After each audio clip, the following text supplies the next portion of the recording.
David Livingstone, the explorer who fought slavery and mapped Africa, legacy of courage.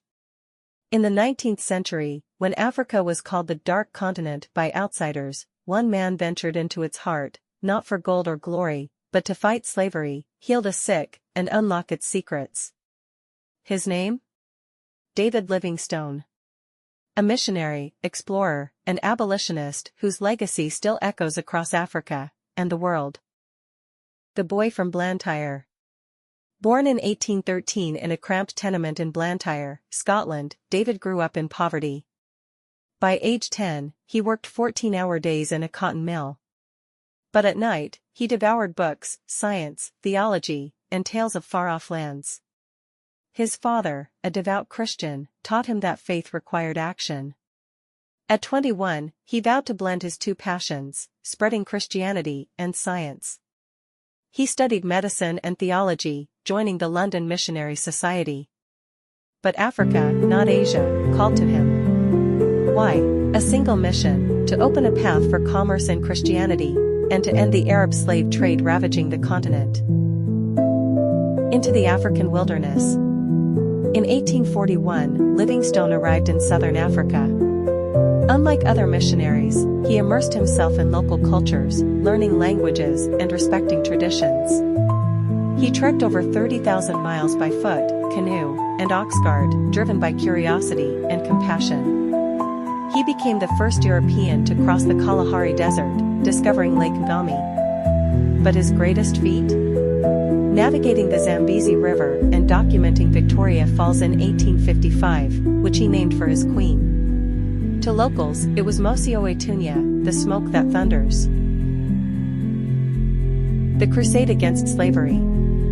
Livingstone's explorations had a darker purpose, exposing the Arab Swahili slave trade. He witnessed villages burned, families chained, and bodies left on trails. Horrified, he wrote, The Open Sore of Africa. His best-selling book, Missionary Travels, shocked Europe. He pleaded, Christian nations must bring freedom and fair commerce to replace slavery. Though criticized for linking colonialism and Christianity, his work fueled abolitionist movements worldwide. The Lost Hero. In 1866, Livingstone vanished while searching for the source of the Nile. For years, the world heard nothing, until journalist Henry Morton Stanley tracked him down in 1871. The iconic greeting, Dr. Livingstone, I presume? Masked a grim reality, Livingstone was frail, racked by malaria, but unbroken. He refused to return to Britain, dying in 1873 in a Zambian village. His loyal African companions buried his heart under a mbulla tree. His body? Carried 1,500 miles to the coast and sent home. Even in death, he bridged two worlds. Legacy of light and shadows. Livingstone's legacy is complex. He paved the way for colonialism, yet his maps and writings humanized Africa. He inspired missionaries like Mary Slessor and institutions like Livingstone College. His fight against slavery spurred the end of the East African slave trade. Today, Zambia and Malawi honor him as a national hero.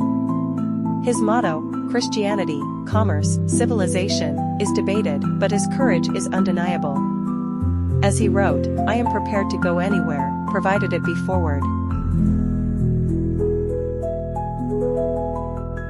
David Livingstone wasn't just an explorer. He was a flawed visionary who believed Africa's future could be free from chains.